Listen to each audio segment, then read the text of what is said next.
درې نظریې دي د پښتنو د تاریخ. وړومبۍ نظریه دا ده چې دا پښتانه چې دي دا د ابراهیم علیه السلام د بیبي قطوره اولاد دی. دویمه نظریه دا ده چې هغه هم د دغې سره لږه نږدې ده چې پښتانه چې دي دا د حضرت یعقوب علیه السلام اولاد دی او بني اسرائیل دي. او دریمه نظریه دا ده چې پښتانه آریا دي. نو په دې کې که د چا زړه د ځینو خلکو به زړه نه غواړي چې یاره ځان ته بني اسرائیل ووایي، په دې چې ځینو خلکو زړه به نه غواړي. نور حقیقت چې څه دی نو ثبوتونه زموږ سره ډېر ثبوتونه چې دي نو هغه د بني اسرائیل کېدو دي. د هغې وجه دا ده چې یو خو حضرت خوشحال خان خټک بابا فرمایلی دي چې په ښایست باندې ختمه دا وینا ده چې په اصل د یعقوب قوم تبار دي. نو چې خوشحال بابا ویلي نو دا صحیفه ده، په دې کې مونږ هېڅ شک نه ګڼو. او بله دا ده چې په هغه وخت کې دا کنټروورسي هم نه وه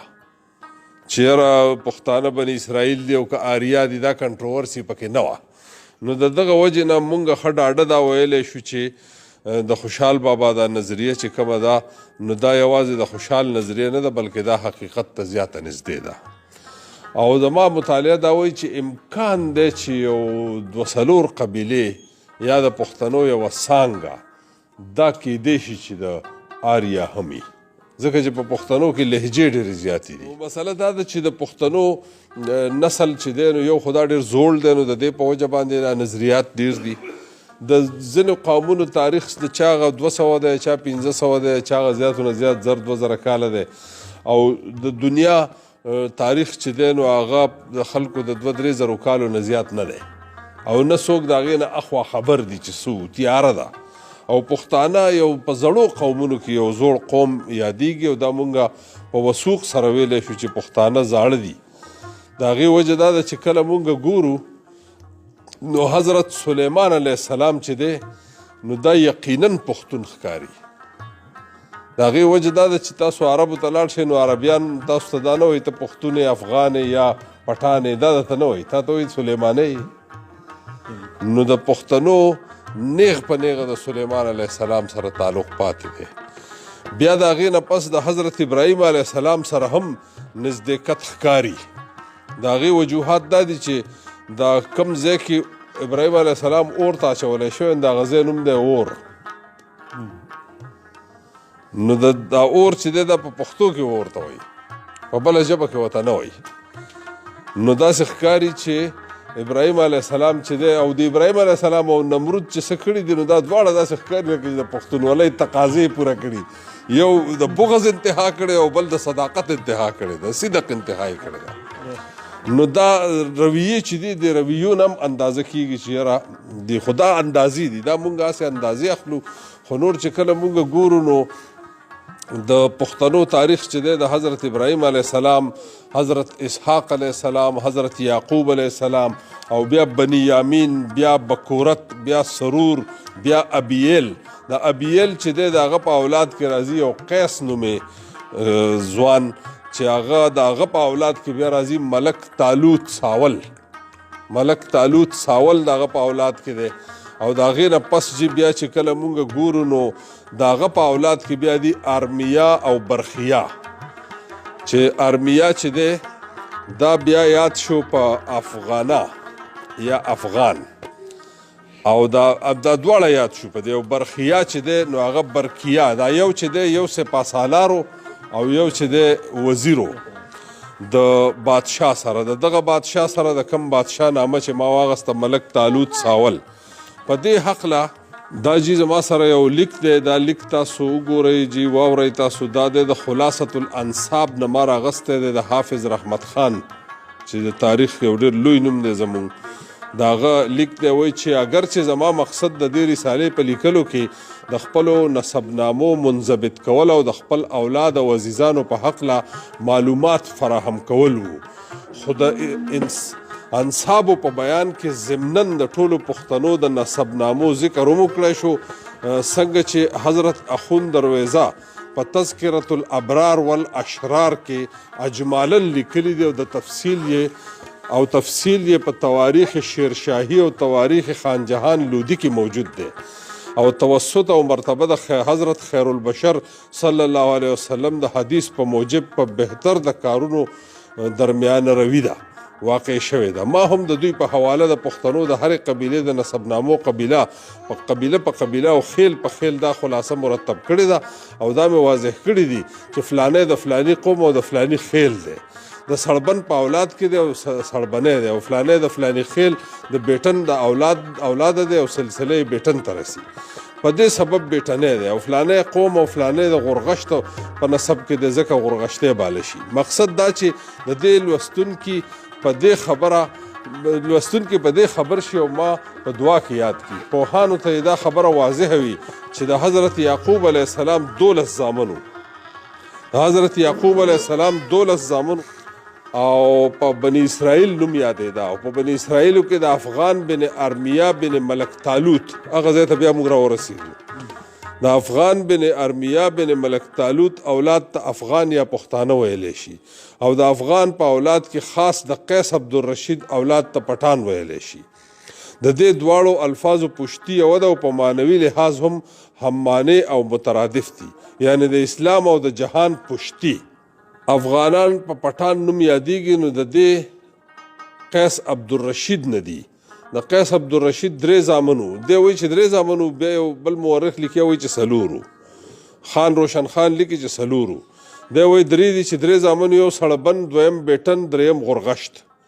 او بل ورسره وایي چې دې کې کرلانډ 4م زوی دی. وایي چې د سړبن اصل نوم ابراهیم و، خو د ډېرې ناراستۍ او تحمل له کبله به ورته په کور کې ډېرې بدې ردې هم ویلی شوې، خو هغه له به هېڅکله هم قار غوسه نه ورتله. له دې کبله په خپل مور پلار سړه بنۍ نوم کېښو، سړه بنۍ. مشران به بنۍ پېژني چې څه شی دی. وی به یې چې هډو په هېڅ ورله قار نه ورځي، تشه سړه بنۍ ده. او د بیټن نوم شیخ بیټ و، خو په بیټن مشهور شو، چنانچه د هغه اولاد ته بیټني ویلی کېږي. او بیټن ډېر نیک او صالحه سړی و، او دا هم وایي چې د غورغشت اصل نوم اسماعیل و، خو په وړوکوالي د غورغشتو او لوبو ټوقو سره د ډېرې مینې له کبله به ورته پلار د مور پلار ویل چې د کور کک هم په بله نه اړوي، که تشې دانګې ترپې او غورغشت دې زده دي، ځکه هم د غورغشت په نامه یاد شو. ټیک شو جي. دا د تواریخ حافظ رحمت خانی نه ما تاسو ته ټوټه واوروله. قیس چې دی د خواله د صحابیان راغله، دوی اوسېدل په غوړه مرغۍ کې. غوړه مرغۍ یو داسې تاریخي مقام دی چې د دې نه پښتانه بیا خواره شوي دي، او دغه پښتانه چې دي د دغه په نسبت باندې هم وایي چې دغه ځای ته به پخت هم وي، او پخت نسل ته هم وایي پښتانه، پشت یا پخت. نو بیا پښتنو ته پشت یا پښتون یا پشتون ویلی شو، او ژبې ته پښتو یا پشتو ویلی شوه. نو دا چې دی د دې نه پس صحابیانو چې دی هغې ووایي چې یاره تاسو چې کوم دود دستور لرئ نو دا د اسلام سره ډېر نږدې دی، پښتنو سره یې څو ورځې تېرې کړې، نو وایي چې ستا دا د اسلام سره ډېر نږدې دی، لوز پوره کول او میلمستیا کول او دا ټولې خوبۍ چې کومې دي، وایي چې دا خو اسلام هم حکم کړی دی او ستاسو په دې ثقافت کې موجود دي، نو تاسو اسلام قبلوئ ولې نه؟ نو وایي چې تاریخدانان لیکي چې قیس سره د 40 ملګرو، پخوا به د ټولو نه وړوکې قافله 40 وه، ځکه چې که ځناور د باندې چېرته حمله وکړي یا قدرتي آفت راشي نو چې یو بل مدد کیدی شي، نو 40 کسان به یو ځای، د 40 نه به کم په اوږد مزل نه تلل. نو دوی وایي چې لاړه د پیغمبر صلی الله علیه وسلم لیدوله، کتوله، ملاقات له، د هغې سره کېناسته، هلته اسلام قبول کو، د پیغمبر صلی الله علیه وسلم نه اسلام قبول کو، او د هغې نه پس چې دوی بیرته راغله نو ټولو په یړ ټولو پښتنو اسلام قبول کو. بیا چې کله مکه فتح کېده نو خالد بن ولید په دې دوران کې حضرت خالد بن ولید چې دی نو هغه خپل لور قیس عبدالرشید رضی الله تعالی عنه ته په نکاح کړې وه. دا یې د رشتهدارۍ یو اعلان کړی چې یاره دومره نزدېکت زموږ پیدا شو. نو د هغې وجې نه پیغمبر صلی الله علیه وسلم وایي چې قیس دغه ته ووایي، خالد بن ولید رضی الله تعالی عنه ته ووایي چې خپل خپلوان راوغواړه د مکې فتح له، ځکه چې دوی په یو څو جنګونو کې دوی سره عیسی اغستې وه او ډېرې بهادري ښودلې وه. نو هغې ورته وایي چې خپلوان دې راوغواړه، نو وایي چې د فتح مکه کې ورسره موجود وو پښتانه ورسره موجود وو. بله دا ده چې پیغمبر صلی الله علیه وسلم چې کله دوی اسلام قبول کړو نو پیغمبر صلی الله علیه وسلم ورته ویلي چې ستاسو حیثیت به د اسلام دپاره داسې وي لکه د کشتۍ هغه مرکزي لرګی،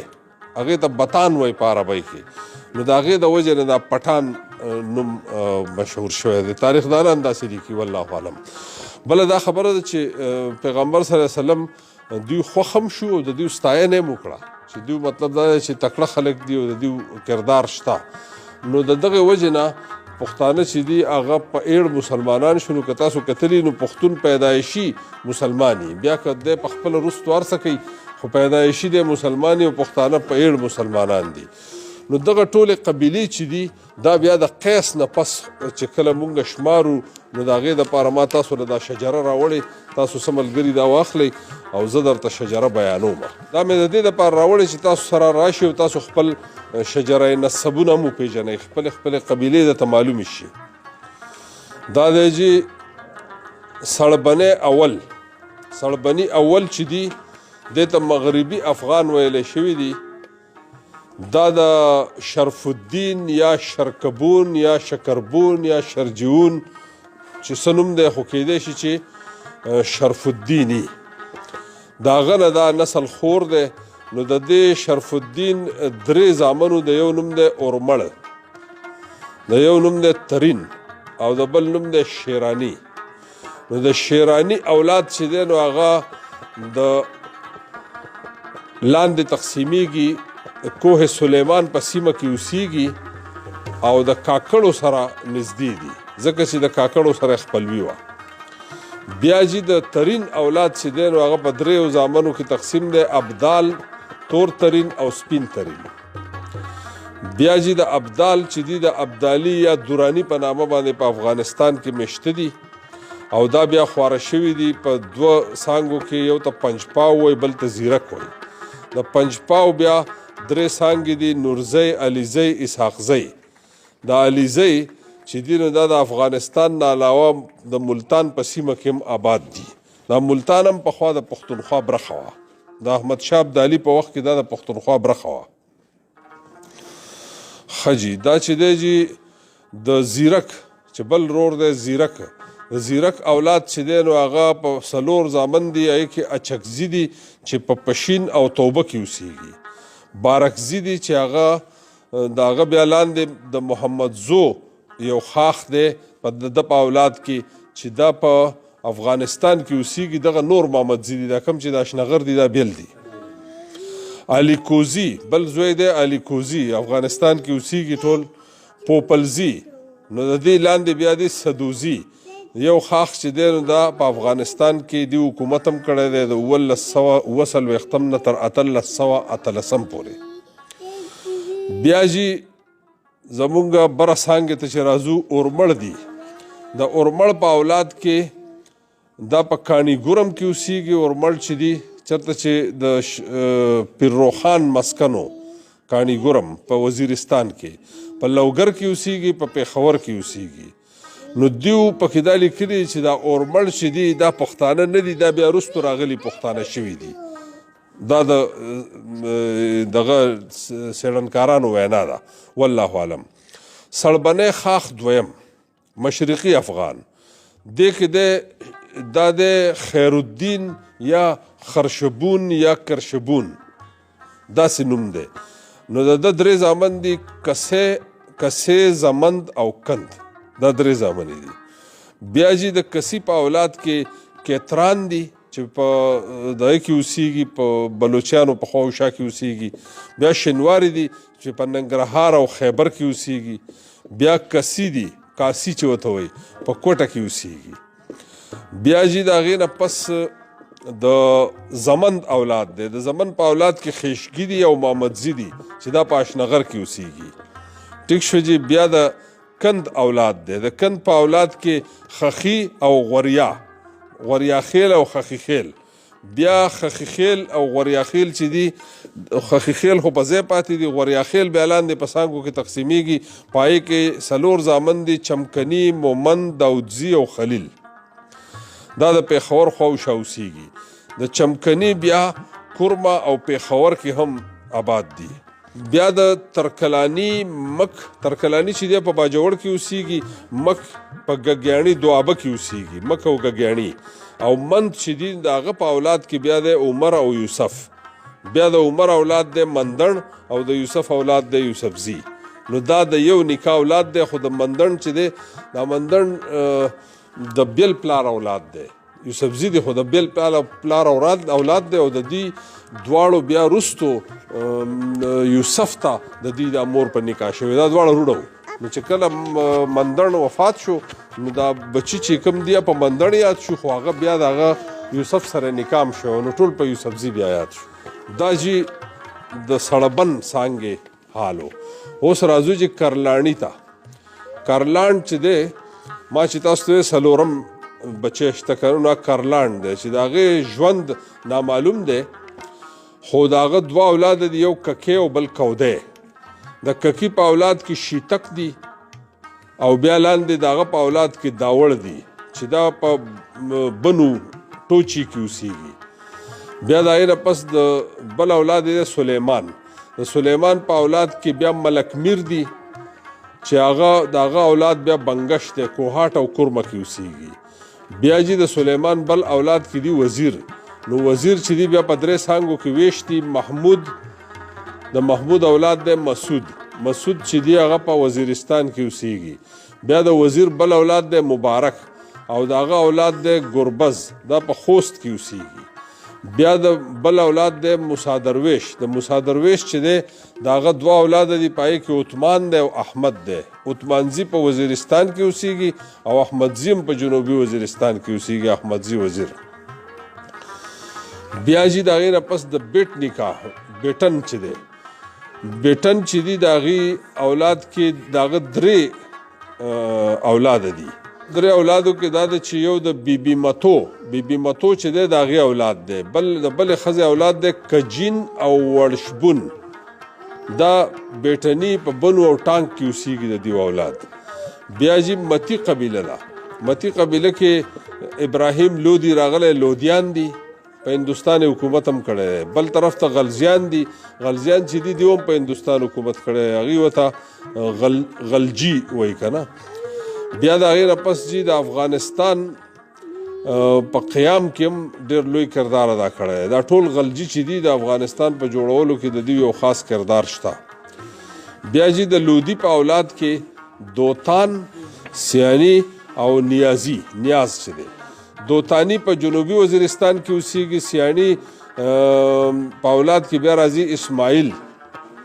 او پړنګې بیا د هغې نه پس د نیاز اولاد چې نیازي عیساخیل او میاوالي عمران خان چې دی نیازي دی بیا د پړنګي په اولاد کې لودي او بلیچ دي دا په پنیاله کې اوسیږي د په ډیلي کې هم آباد دي بیا چې د اسماعیل په اولاد کې لوهانی دي چې دا مروت دولت خیل